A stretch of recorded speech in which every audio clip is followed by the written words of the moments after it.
حلفي بيرو ባህልን ቱሪዝምን ትግራይ ዶክተር አጽባሃ ገብረዝጋብሔር ሃይማኖታውን ባህላውን በዓላትና ፍልፍል ማህበረ ቁጠባው ረብሓን ማህበራዊ ምትእስሳርን ክንገብሮም ይግባእ ኢሎም እዞም ሕላገት ቀዳሞት ወለድና ዝኾኑ ጸጋታት እዚኣቶም ንመዋዕል ካብ ውልድ ናብ ወለዶ እናተሸጋገሩ ዝመጹ እንትኾኑ መግለጺ መንነት ሰረት እምነት ፍልፍል ቁርዓት ምስክር ጸዋርነትን ሰዓራይነትን ወለድና እዮም ፍልፍል ማሕበራዊ ምትእስሳር መንፈሳዊ ዕግበት ቁጠባዊ ምንቅቃዕ ዲፕሎማሲያዊ ዝምድናታት ርክብ ህዝብን ህዝቢ ካብ ዝኾኑ ድሕረ ኩናት ጽንተት ኣብ ትግራይ ዝረአ ዘሎ ጸልመትመት ንምግላህ ናይ ባዕሎም ሩይ ግደ እናተዋጽኡ ካብ ዘለው ብዙሓት ክብረ በዓላት ሓደ ክብረ በዓል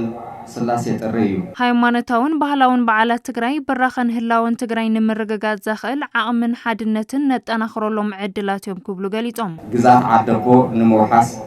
ኩናት ንምትራፍን ሰላም ንምውሓስን ሓድነት ተጋሩ ካብ ዝተበተኖ ናብ ንብሩ ንምምላስ ብራኸን ህላውን ተጋርን ትግራይን ንምርግጋጽ ተስፋ መጻኢት ትግራይ እውን ሰረት ንምንጻፍ ዝመሳሰሉ ዓበይቲ ዋኒናት ንምክንዋን ዘኽእል ዓቕምን ዓቕልን ሕብረትን ስኒትን ቁጠባውን ፖለቲካውን ቃልስን ዲፕሎማሲያዊ ድርድርን እነወርፈሎም ዓበይቲ ዕድላት እዮም ክብረ በዓላትና በዓላት ኣብ ነኽብረሉ እዋን ኣብ ከቢድ ጸገም ዝርከቡ ተመዛበልትን ካልኦት ወገናትን እንሕግዘሉን ኣብ ጎኖም ምህላውና ነረጋግጸሉን ክኾን ይግባእ ድማ ኢሎም ከምዚኦም ዝበሉ ክብረ በዓላት ኣብ ነኽብረሉ ኣብ حسام تميتن موتن زلو تمزاولتن مدقاف حقوسنا نمكفال منته هلاو تقراي فرقا كالوم مريت فرقا كالوم حزوم زنكاساقسو ناي سقاس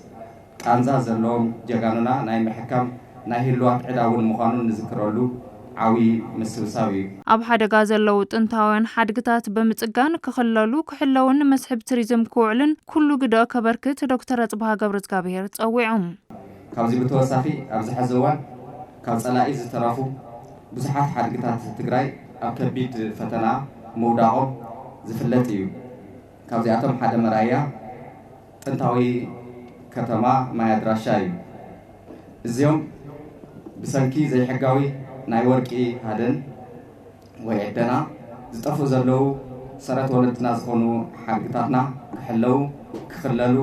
ንጽባሕ ንልምዓትን ንምርምርን ክጸንሑ ናይ ህዝቢ መንግስትን ቅዱሳትን ዓብዪ ሓደራ ምዃኑ ግልጽ እዩ